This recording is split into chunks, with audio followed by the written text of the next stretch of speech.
Improvvisamente il patatrac, crolla il soffitto e crolla su una scrivania. Non siamo in un ufficio qualunque, ma nel settore ragioneria al primo piano di Palazzo Trissino, sede del comune di Vicenza. Per fortuna nessun impiegato resta coinvolto, non ci sono feriti, ma i calcinacci caduti dall'alto avrebbero potuto essere pericolosi. Riteniamo che la sicurezza elementare non è un optional e la situazione degli immobili comunali, come abbiamo più volte segnalato, è praticamente al limite.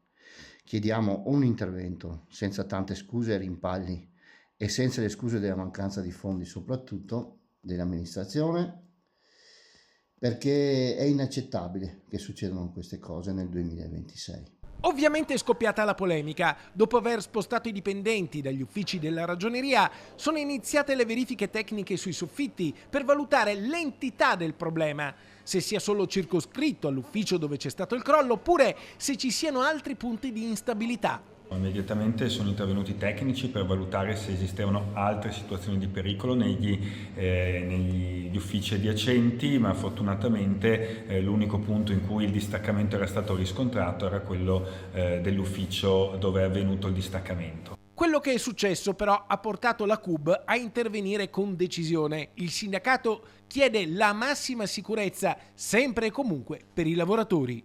Chiediamo una mappatura urgente, ripeto, degli immobili e che finalmente sia dato corso a una ristrutturazione seria, una sanificazione degli ambienti per la sicurezza degli addetti e dei lavoratori. Qui a Palazzo Trissino è in corso un cantiere di circa 1,5 milioni di finanziamento, tutto con risorse comunali, per sistemare una parte del tetto di Palazzo Trissino e anche gli uffici che erano ormai abbandonati da decenni del terzo piano. Che abbiamo a cuore tutto il nostro patrimonio comunale, chiaramente ancora di più dove magari i ragazzi vanno a scuola, quindi negli edifici scolastici o dove lavora il nostro personale. Chiaramente il patrimonio comunale ha la sua età, ha molti problemi, la montagna che abbiamo da superare è molto alta, ma un passo alla volta ci stiamo mettendo tutto l'impegno possibile per migliorare la situazione.